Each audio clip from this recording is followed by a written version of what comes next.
Hey everybody, it's GauntletX, and welcome back to some more Magic Arena, and welcome to part 2 of this two-part midweek Magic this week. There is a Phantom Sealed face-off going on for Halloween season between Innistrad Crimson Vow and Innistrad Midnight Hunt to try to see which is the better of the new Innistrad sets. We already played the Innistrad Crimson Vow sealed event, and now we're going to be playing the Midnight Hunt sealed event.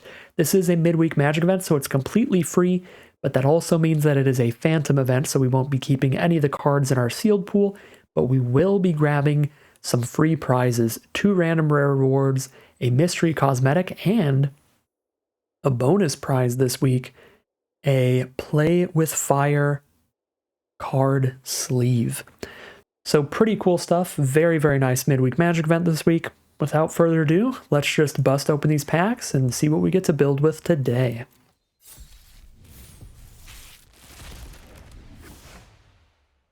All right, for our rares, we've got Malevolent Hermit, which is a very, very nice spirit. It gets to counter a spell in the early game and come back as a flyer, which is super nice. We've got a board wipe with Burn Down the House. We've got Jadar, which is an endless supply of decayed zombie tokens. They keep attacking and sacrificing themselves, but Jadar keeps replacing them, which is beautiful. We've got a Ludwig for blue-black, which is a pretty fun card, kind of beefy for the mana cost, a 2-mana 2/3, gives you some self-mill so that you can put some disturb cards like Malevolent Hermit into your grave, and then you can exile a creature from a grave and turn Ludwig into a very, very big version of that card, so Ludwig's also pretty great. Then we have our 2 kind of narrow rares, Sigarda Splendor, which requires a bunch of life gain to get going, but can be some good card draw. And there's a Wake to Slaughter, which is some narrow kind of graveyard recursion where you get it on the board for 1 turn. The other one goes to your hand. Yeah, it's kind of a weird, narrow graveyard recursion thing where your opponent gets to choose what you get. So not the greatest ever. And sorry if you heard the garbage truck just flying by. I live in a junkyard, in a gigantic trash heap. I'm like Oscar the Grouch over here, so apologies about that, but let's get into the sealed pool now. Definitely liked those rares, especially the blue and the black ones, but let's start things off checking out our colorless cards and our multicolored, see if there's anything pushing me in a specific direction or archetype, and see if there's any mana fixing. So for fixing, we do have an Evolving Wilds and a Jack-o'-lantern, which is 1-time fixing, but still can be decent if we have just 1 rare to splash in. We've got Dawnheart Warden for green-white, Kessig Naturalist for red-green, Diagraph Rebirth for recursion and green-black. We've got so many multicolored uncommons here that really just like whatever 2-color pair we end up in, we're going to end up with a pretty decent card. We could try to make a Vampires deck with Vampire Socialite. We could go for zombies with Blade Stitch Scab, a Sacrifice deck with Rite of Oblivion. Really, really solid multicolored spells, and they're kind of all over the place, so really depends on the best colors individually in this sealed pool. So let's go through color by color, nice and quick. Since this is a free event and we have infinite time, we can lose 50 games in a row as long as we win 4 at some point. So gonna be a quick sealed build today. Not super worried about getting the best deck ever. White looking pretty weak. I really don't like the non-creatures. I don't love unruly mobs, and that leaves not very many cards in white that I'm interested in. For blue, Triple Ominous Roost is kind of fun. We could try to build around this thing, but it's a very, very slow card, and the fact that the bird tokens can't block is what really like knocks it out of being a super playable card. I do love this Malevolent Hermit, but the observers aren't great. Falcon Abomination is very good. Most disturbed creatures like Archivist and Gale Drifter are pretty good too. Stormrider Spirits, filler. Geistwave's filler. Locked in the Cemetery's filler. But I would say these 6 cards are all actually like really good. So a bunch of really good cards, a little bit of filler. These I'm just not going to play. These kind of 5 over here. But blue looks all right there. And I do realize I made the mistake. Usually you can click on the color and then click it again to make it all disappear, but since I manually cut a couple cards there, I had to manually cut the rest because it makes the button stop working. So black now, we've got excellent removal. We've got an Eaten Alive and a Defenestrate. Those are incredible. We've obviously got the Great Jadar, We've got the discount Grave Titan, the Diregraph Hoarder that just hits the board with a ton of power. 7 power for 5 mana. Of course, some of that is on these decayed zombies that die the second they attack, but it still provides a huge swing for damage. So I like that a lot. I don't hate Vampire Interloper. Arrogant Outlaws are great on curve. Especially with decayed zombie tokens, your opponent's just not going to want to block them. Same with Bat Whisperer, that gets a lot of value. Because you just send in a decayed zombie against all their 2 toughness cards, they're going to let it in, and then you're going to get a 4/2 and a 1/1 flyer off 1 card. Crawl from the Cellar is great graveyard recursion in a zombies deck. It is 2 graveyard recursion spells in 1 that also put counters onto your board state. Shady Traveler's not bad at all. I really like the black in the deck. Checking out our red now, we've got the Burn Down the House. We've got a big dragon that's kind of nice. I like the Foragers. I really am not a huge fan of these spells, though. They're very narrow, very aggressive spells. Triple Abandon the Post, Pax Betrayal, Stolen Vitality. Immolation's fine. Play with Fire's great. But the creatures are also not the greatest ever. Red looks reasonable. Red's probably on par with our probably on par with our white. I would say it has more playables than blue, but the blue playables are better than the red playables. So I think my order here for playability goes white, then red, then blue, then black. We'll see how green goes to wrap it all up. And green looks pretty bad. I don't love 2 toughness, 3 mana cards unless they have a good enter the battlefield effect or death trigger or something. And this is just a 3 mana 3/2 basically. So I don't love that. I do like the Eccentric Farmer for value, but I don't love the Bramble Armor. Equipments, Return to Nature's not super main deckable. This Combat Trick's not great, and that just leaves a pretty low quantity of green cards. So I think my favorite colors here are white, then green, then red, then blue, then black, probably. So I think I'm just gonna do that blue-black zombies deck, because we also get access to Ludovic and Blade Stitch Scab here. So the Blade Stitch Scab buffs up all those decayed zombies that we're getting, which we can get a lot of with like Jadar and stuff. And the Ludovic is just a very solid creature all by himself. I don't think there was anything really good to splash, but we do have an Evolving Wilds and a Jack-o'-lantern. If there's just one color off card, you know, splashing a single green source for Diregraph Rebirth or something. But I don't think any of our off-color cards were just individually incredibly powerful.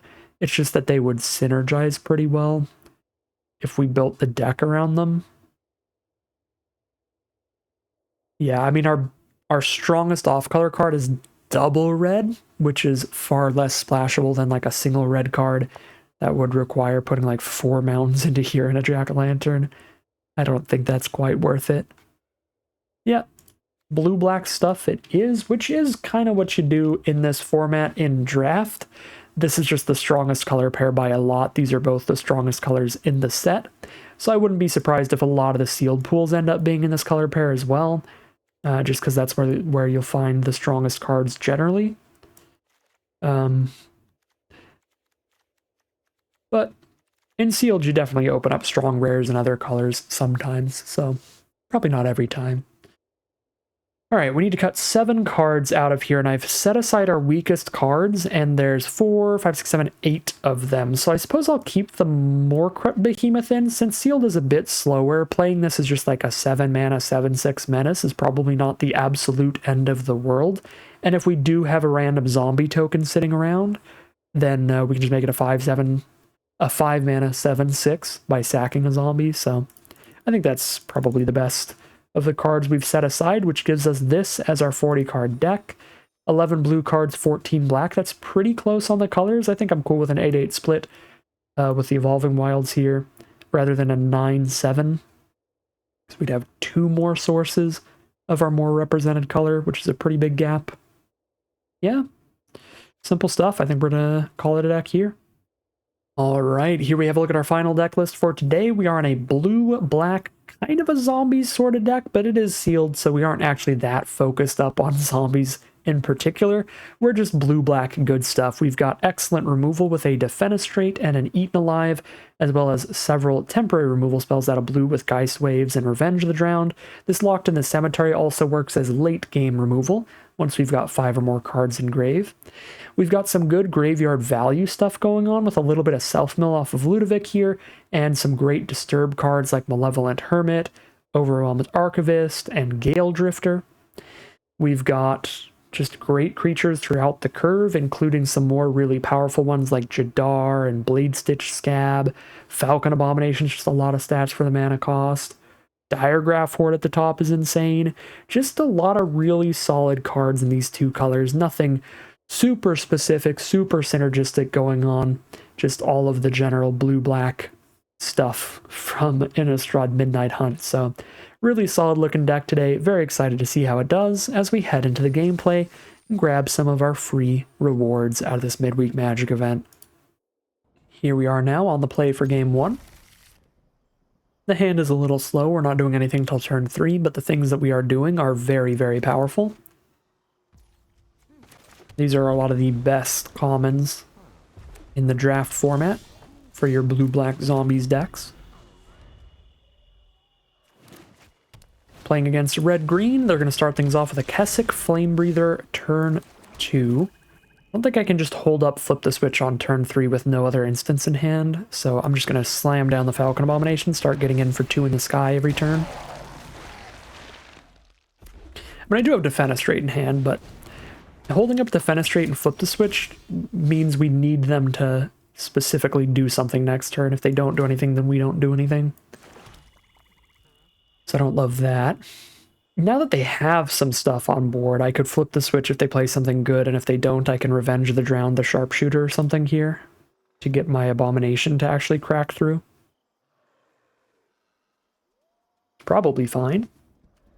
And then if we don't end up using Flip the Switch, as soon as we find a 5th land, I can play a Hermit and hold up Flip the Switch. I guess it'd have to be a blue source, which is a little awkward. Bramble Armor. I don't really mind that, because it costs 4 mana to move it around. So if we just bounce or destroy whatever they put it on, it's going to be a really inefficient way to buff the board here. All right, they're just going to send in everybody. If that's the case, I'm just going to bounce the Sharpshooter here, I think, and take the 3. And pretty cool with that. Just get the reach creature out of here, because if they just keep hitting me with 3 damage on the ground every turn, that's fine. And if it ever becomes a problem, I can just Defenestrate the Flame Breather.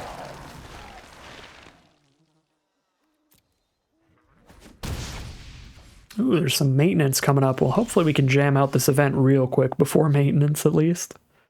Alright, did not hit a 5th land. I can't hold up Flip the Switch and play a spell in the same turn. I can hold up Flip the Switch, and if we don't cast it, I can Defenestrate Flame Breather during their end step. I think I'd rather just play a Gale Drifter here. Again, rather than just like gambling on them doing something I want to counter. Right, they're probably just going to recast Sharpshooter, and then I Defenestrate that and hit them for 5. Yep.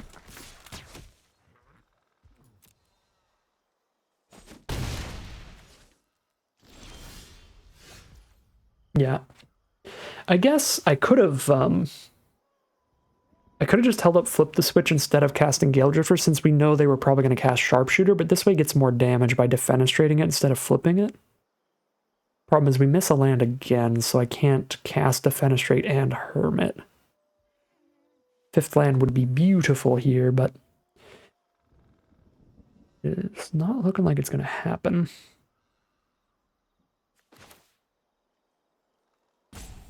Yeah, let's get that thing out of the way.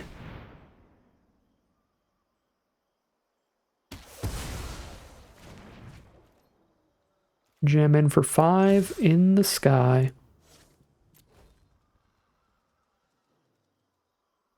They've got 2 spells left. One is going to be a Braid on Falcon Abomination.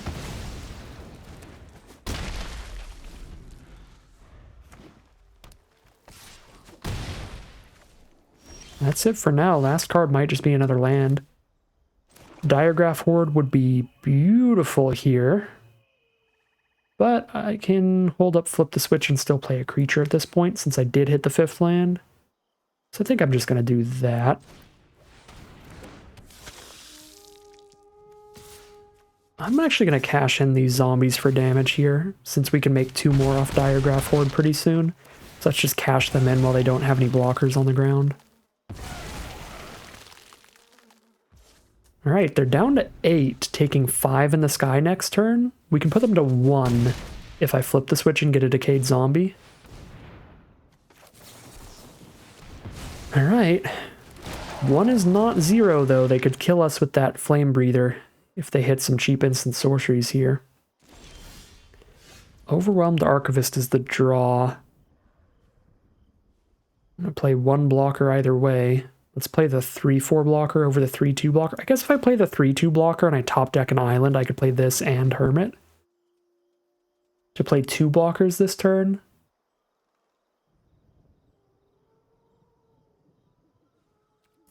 Let's go for the Archivist. See if we top deck an island and play 2 blockers.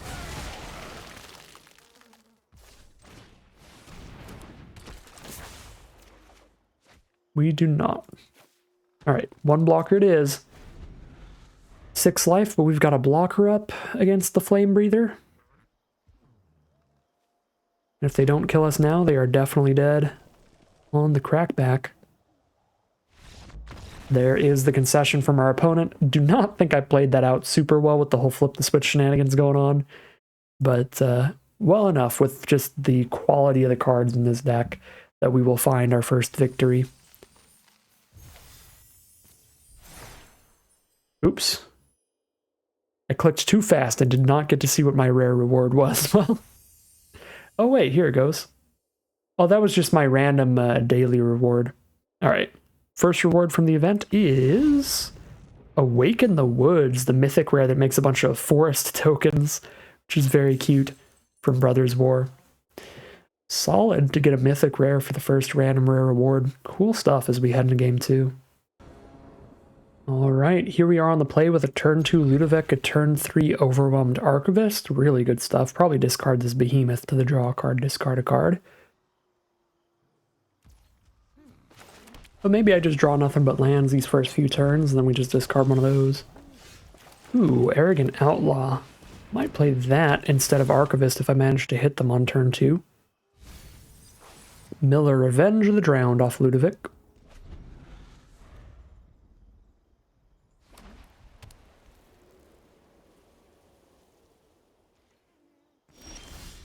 Alright. Ooh, I even draw flip the switch I get to hold up when I go to combat here in case they have some weird flash creature. Not really a thing, but... Alright, we're hitting some good mills off Ludovic here because we need to draw lands off on curve, and we milled 2 non-land cards. So if Ludovic was not milling, we were going to be stuck on mana for a little bit here. Actually, 2 turns at least. That would have been pretty bad. Flame Blessed Bolt to kill the outlaw, but it still drains them for 2 life when it hits the board, so we end up getting the better deal than them out of that interaction. We both spent a card, but they got drained for 2 in the grand scheme of things. Oh no, I milled the land this time. Ludovic still has hit a good ratio for me. 2 non-lands, 1 land. Let's see what Archivist finds. Another land, beautiful. Can even discard a Disturb card here. I don't hate it. 4 mana up next turn. I can flip the switch or I can reanimate the Hermit. Don't have 2 mana stuff to do. Yeah, I'm fine with that. I guess if we top deck a land, we'll also have 5 mana up, and then we just play Horde.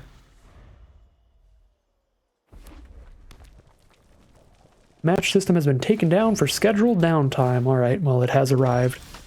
There's a Stensia Uprising, which is a tremendously annoying card. They get a 1/1 every single end step. And if they get 13 permanents, they can deal 7 to any target, sacking that thing. Yeah. I don't even know how strong this thing is. I just know that it's just very annoying. Its impact on the game every time it's played with just the amount of chumpers everywhere and potential damage later. All right, we did not hit land 5. So we jam in and play a hermit probably. All right, build another non-land. Good stuff, Ludovic. Good stuff. Well, they're just going to take the damage here. Keep the token around. You know what, I'll just pass, because I can hold up flip the switch, and if I don't need to flip the switch something, then I can Geist Wave something. Like Geist Wave the Uprising. I'll put a stop on my opponent's second main. Okay, never mind, I'm going to flip the switch that. Putting a stop on the second main so that I could bounce the Uprising before their end step when the Uprising would trigger. See, they're saying they want to pass to their end step, and that's when I would respond by saying, no, I will Geist Wave Uprising before your end step trigger. But they cast a spell that was good to counter, so we just did that instead. There we go, land 5, beautiful. Just play a 7/6 Menace or just a bunch of zombies? Either way is pretty fine.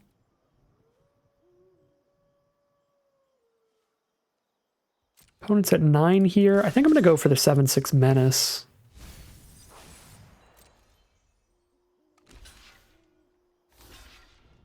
Double block the Archivist. Now I could save my Archivist and play a Hermit in the same turn, but I'm chill with clearing these out. And playing Behemoth instead. So Geistwave Hermit, we still would have cleared out all their blockers, but we would have a 2/2, a 3/2, and a 2/2 flyer instead of a 2/3 and a 7/6 menace. I like 2/3 and 7/6 menace better. Oh, they're dead. Well, if I hit a land, they're dead. Oh no, Ludwig's a 4/4 version of whatever he copies, so he's not going to be a 7/6 menace. But I can make him a 5/5 menace, because I can get 1+1/+1 counter on it. Okay.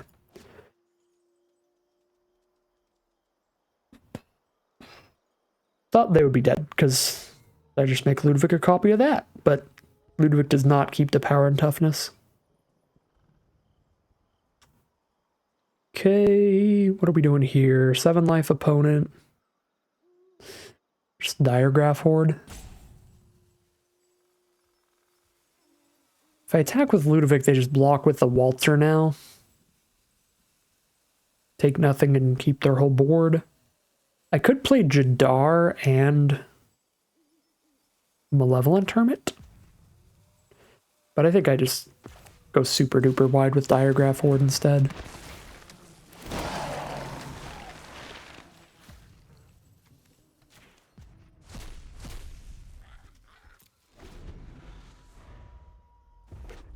Tenth permanence, 11th permanence.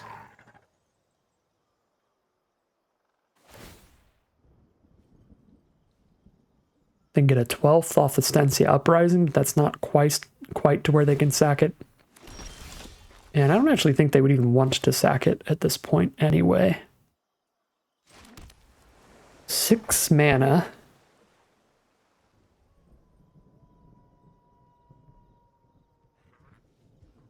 I could give Ludovic Menace and bounce the Lightning Wolf or something here.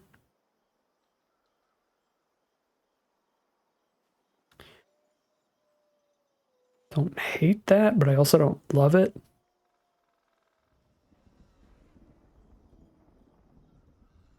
I guess if I don't flip Ludovic, it's just going to die into Lightning Wolf when it attacks anyway. Or if I don't Geist Wave the Lightning Wolf, they've got one very solid blocker right now. Sure. Oh, X has to be 1 at least? Shoot, I can't Geist Wave and flip Ludovic. Okay. In that case, I guess I'll Ludovic for 2 on Blade Stitch Scab.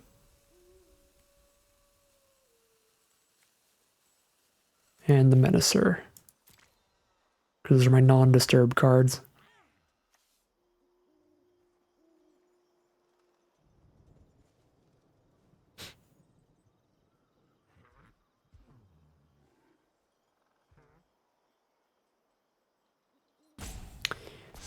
And Scab would be tempting. But then Lightning Wolf First Strike kills something. Oh no, that's sorcery only? Oh, okay. Well then yeah, I'll do Scab. They can only give Lightning Wolf First Strike as a sorcery. Then yeah, now it just trades into anything. Rather than getting a First Strike kill. Okay. Well, get an Adamant Will kill then, I guess. Solid last card to have. They are down to 4.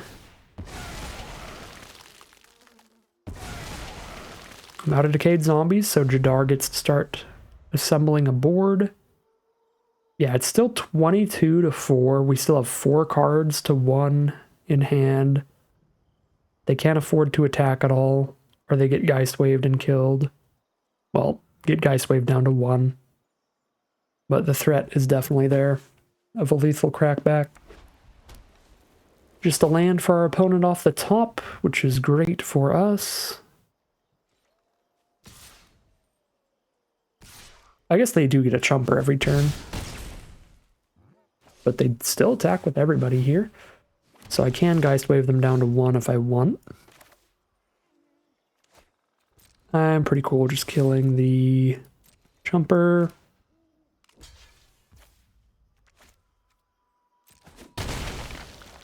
Playing a Falcon Abomination, playing a Malevolent Hermit. If they draw any permanent, they can sacrifice the Uprising to do 7 to something, but that's not going to kill me. That's only going to kill one of my creatures. It's, again, still probably better for them to just keep getting 1/1 blockers than it is to shoot me for 7.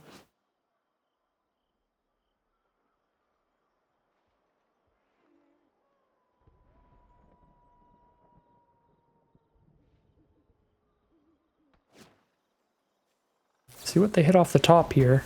Oh my god. It's a removal spell that gains them 1,000,000 life.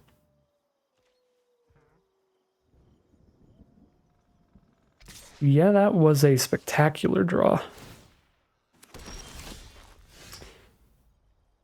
Okay. Archivist triggers whenever it attacks? Yes, it does. Play an Archivist, hold up a Geist Wave.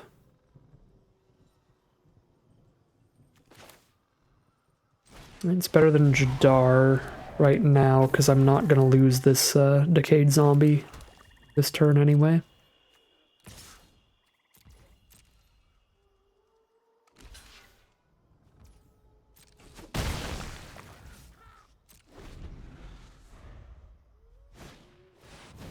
Lamholt, Racontura, 2/4. Some shoot me when they cast non-creatures.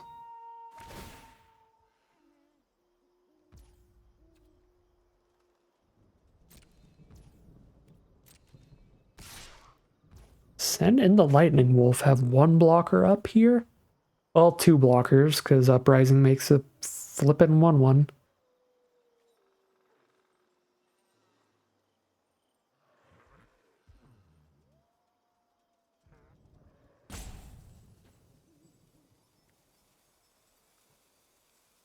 Probably respond to Uprising's trigger by bouncing Waltzer. That's what I do here.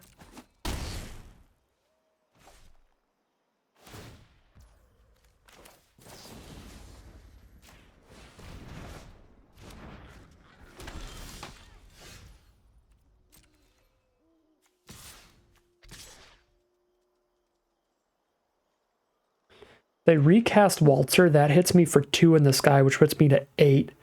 If they top deck a non-creature spell and they 13 permanents it up, then I'm dead.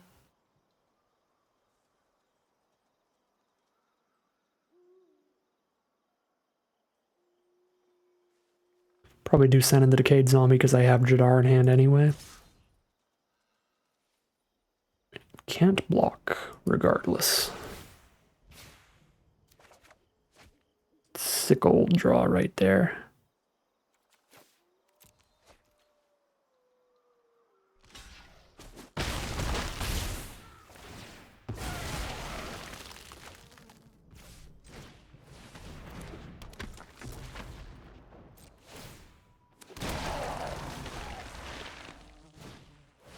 There's the Waltzer. And a land. So they're at 14 permanents in their end step, so they can't shoot me for 7. And they are just going to pass. It's a Bat Whisperer, which is a great one. If I damage them, which is very hard to do. I guess I can send in both my flyers and lose the Archive Haunt without killing one of their creatures, but then it triggers Bat Whisper, so I replace the Archive Haunt with a 1/1 flyer.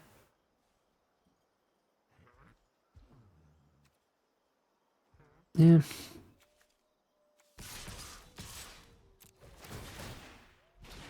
Draw a card, discard a card, replace my 2/1 flyer with a 1/1 flyer. Arrogant Outlaw's a big draw. Drain them for 2 life here.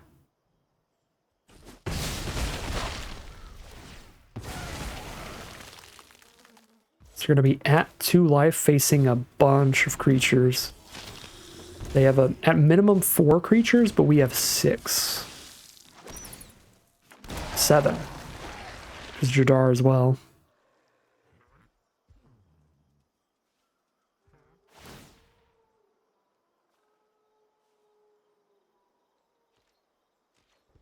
Buff that, get a 1/1. Locked in the Cemetery is the draw. Lock down the flying blocker, attack with everybody. And this is the moment of truth. It's a Fierce Retribution to kill the Abomination and shoot me for 2. But that is 3 blockers against too many attackers.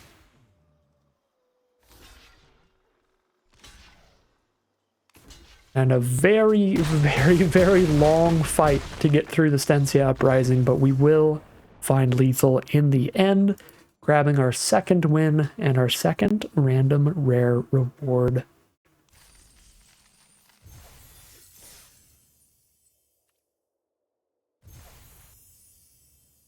And it's an invisible rare again. Magic Arena functioning as intended as we head into Game 3. Alright, here we are on the play for Game 3. We got a turn 2 Jadar to get out here. Start beating down with some Decayed Zombies, and a turn 3 Shady Traveler. For a nice little evasive threat. And Jadar is enough for our opponent. They are just going to concede on the spot to that, which is something you are going to experience for sure in midweek Magic events a little more often than regular paid events, since there's really nothing on the line if you lose the game. So quick concession to the Jadar, but I do think we were in a great position that game with that opening hand. Obviously, Jadar is a great spell. Then we had multiple 3-drop creatures to start curving out with, so would have lasted way longer, but I do like our odds there. So Restless Fortress is our, I think, just one of the daily rewards, because now we're on the Mystery Cosmetics, so fingers crossed it's the Parallax card style lottery. We're looking for anything other than a Parallax card style, just because that is by far the most common cosmetic, so it's the most boring to get in a midweek Magic. Hopefully we can get an avatar or an emote or something. That'd be pretty awesome. See what we get. It is a Parallax card style, just an Agatha's Champion. But we've got one more game to play, one more prize to acquire. We are going to be getting our Play with Fire card sleeve after one more win. So without further ado, let's head into that final battle. Here we are for the final battle with a hand that is desperately in need of an island, so I am going to take the mulligan here. Alright, this is a pretty similar hand, but we actually have the islands for our blue spells, so I'm happy to keep this one. I think I'm actually going to ditch an island here. We can cast the Scab, the Hermit, and the Eaten Alive if we really need to, off of just 2 mana. So we'll be ditching the 3rd land and rolling from there. Alright. Alright, and I guess our opponent just had an error or they didn't show up or something like that, and we're just going to get 2 free wins in a row to wrap up the event, so a bit anticlimactic, but honestly, I could take the break here and just get some free stuff with no need to play it out. So we will grab that Play with Fire card sleeve, and that is our 4th victory. That is all of the prizes, but I will go ahead and give you all some more gameplay. Let's hop in and see if we can't actually play out a final battle with this deck. Alright, here we are for a bonus game with our opponent on the play.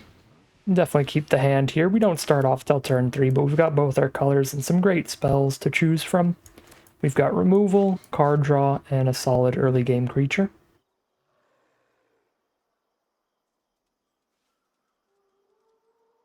If we hit a ton of non-land cards, we could even draw a card and then discard the Crawl from the Cellar, so we're not even fully down a card with that flashback.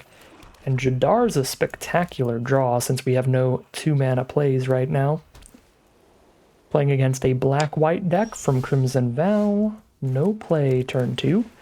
Here's our Jadar with the Crawl from the Cellar to back him up. Should be pretty great. There's a Cathar Commando from our opponent. Flash that in as a 2-mana 3/1. Wait, hold up. We're Midnight Hunt against Midnight Hunt. No, we're not playing against Crimson Vow this time. Maybe I didn't even notice, but I'm pretty sure during our Crimson Vow event we played exclusively against Midnight Hunt decks. But maybe this time around there's not enough people playing Vow, because it's just Midnight Hunt versus Midnight Hunt here, I guess. Maybe I just didn't notice at all. And we've been playing against the same set and the opposing set sometimes. Alright. So I can't attack into this Shady Traveler unless I just exile it by sacrificing my Decayed Zombie, but I think I want to do something more mana efficient and drop an Overwhelmed Archivist here. Find a Geist Wave. I'm actually not overly impressed by that. I kind of want to discard that over anything else in the hand. Yeah, we'll ditch that. Pass the turn.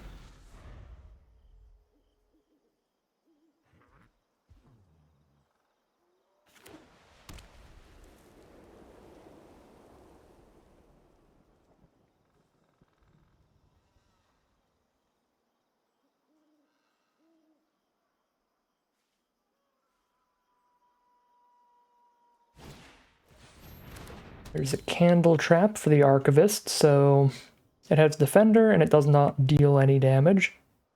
But it can still chump block once, and then we can recast it from grave. Until they hit full Coven, which is by having 3 different powers of creatures on the board, like a 1, 2, and 3 power creature. Then they can spend some mana and fully exile the Archivist. So for now, it'll just be our blocker. And I guess I could just sacrifice that to my my Eaten Alive here to clear a path, which I think is pretty reasonable. Because then I can get the Decayed Zombie to actually hit them for some damage this turn.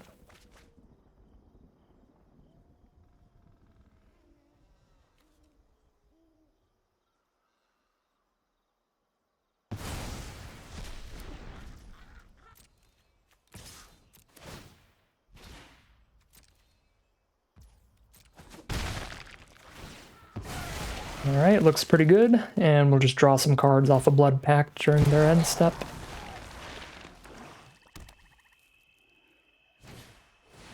Ooh, Jisa, Glorious Resurrector can do some nasty things. Whenever one of our creatures dies, it gets exiled instead, and then they will put it onto their board Decayed. So, rough to have spent the removal right before that hits the board. That thing is going to be an issue. Even if she just stops us from using Crawl from the Cellar, that's already bad for us. Well, there's Counterspell after she's already resolved, and another Counterspell with Malevolent Hermit. Okay. Play a big 7/6 Menace is my best threat. Since I can't attack in with this decayed zombie anyway, might as well sack it to get that cost reduction. Now if they don't have removal in hand, then we are at a stalemate. And we can just try to get a really wide board state off Diregraph Horde and some other stuff. Go from there to work around the Jisa. Or maybe we get a flyer here and start pinging every turn. Basically, if Behemoth sticks around, we're good. Okay, Homestead Courage. Get a +1/+1 counter on Vigilance, and they can do it again next turn. Right.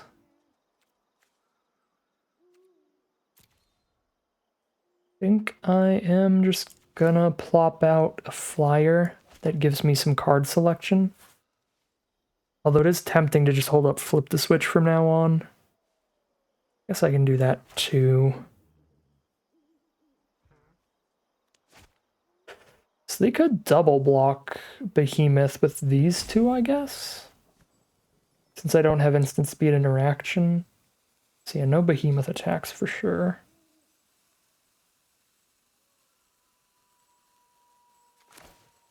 I'm gonna drop the Malevolent Hermit, hold up the Flip the Switch from now on.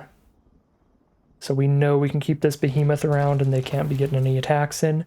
They can ping us for 1 damage a turn with Siege Zombie's ability to tap 3 creatures and do 1 damage to us. But I think we'll be able to outrace that just plopping down some flyers eventually.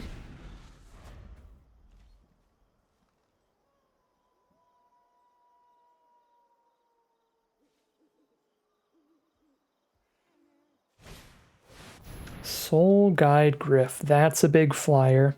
That'll also exile the flyer from my grave. That is definitely a big enough deal to counter.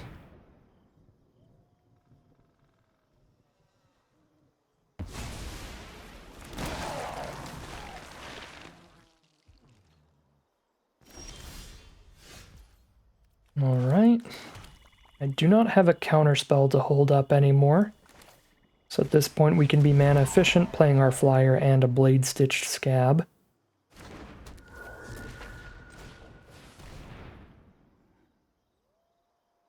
At 9 life, I still don't think I quite want to send in the Morcrypt Behemoth yet, because sure, I could kill the Cathar Commando and the Siege Zombie, but then they've got an 8/6 Menace Decayed thing to shoot me with, which would not be good for me. Yeah, I'm just going to take another turn off here.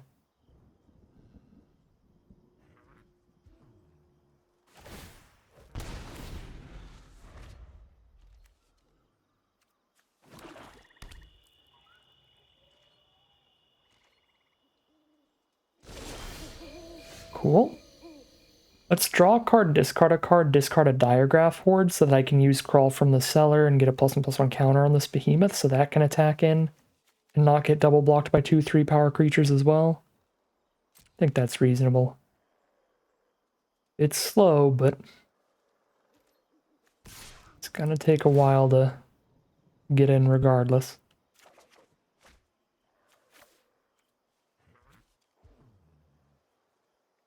Yep, that triggers when my creatures die, not when they go to the graveyard from anywhere. Cool, so now I can get the buff on the Morcrypt Behemoth. So it has enough toughness to not just trade into the 2 3-power creatures. And then by replaying this Diregraph Horde, well, not replaying it, but by playing it in the first place, we get to exile their +1/+1 counter producer from their graveyard. Midnight Ambush. Dang. Yep, and I could tax them 3 mana, but that doesn't matter in the grand scheme of things. They have 4 up. I could still sack this just to be able to play a flyer next turn, I guess, but I think I need to leave the blocker up.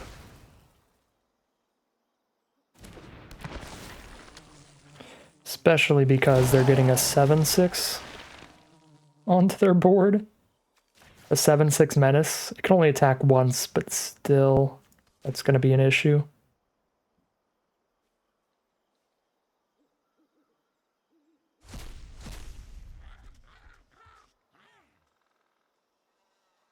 Oh, and actually, if I sack the Hermit, I don't get to play it as a flyer because they just get it exiled.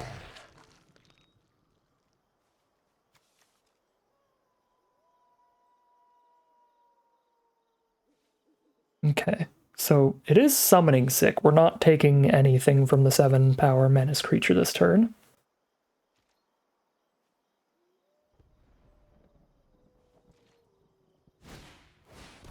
Gavany Dawnguard is the play off the top. Vampire Interloper does not help us block at all. Nor do any of the decayed zombies. It's 7 life here. I kind of feel like I have to hold everything except my Archive Haunt up on blocks.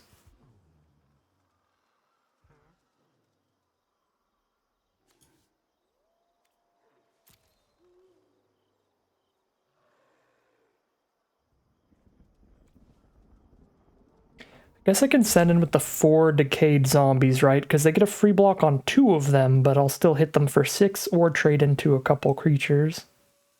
And then I'll replace 1 with Jadar.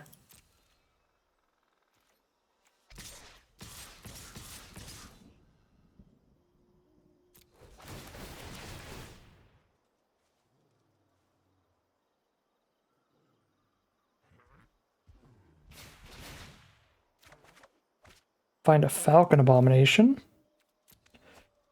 It's a great card. The only awkward part is we don't really get any value from getting the decayed zombie since Jadar would have made one anyway.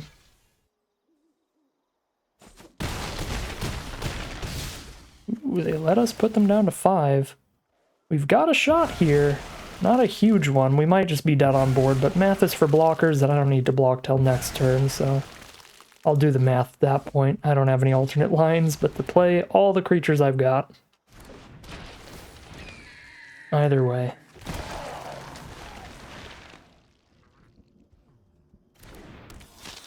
Feels like a board state where either I die this turn or they die next turn. Feels like one of those games.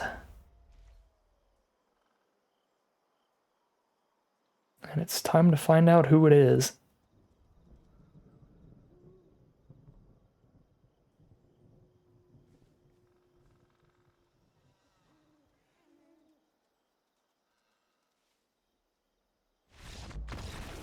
I guess they're gonna die. I still was very unsure, but I suppose they did the math there for us, and there is going to be our final actually earned victory. I guess our 3rd win doesn't really count, but our opponent did actually concede to something that we cast, at least, instead of just not showing up for the game at all. So there is a 4th actual win for us, and that is going to end the event. Here's another look at the very solid deck that we got. Just a bunch of great interaction in blue and black, as there's always going to be, because the commons are so good. Defenestrate, Eaten Alive, Flip the Switch, Revenge of the Drowned, and we managed to get some rares on color as well, Jadar being a huge role filler, but Ludovic being great, and of course the Blade Stitch Scab uncommon there, so really solid stuff out of blue-black, kind of as always, in Innistrad Midnight Hunt. But that is going to end today's video. As always, I'd like to thank my patrons and YouTube members for their support, as well as you for watching the video. If you're interested in seeing more videos like this, you can always like, comment, and subscribe for the YouTube algorithm to send you some more. If you'd like to catch me live, you can check out the Twitch channel at the link in the description below, and if you'd like to support the channel directly, you can check out the Patreon link in the description below. But other than that, as always, thank you very much for watching, and I'll see you again soon for some more Magic Arena.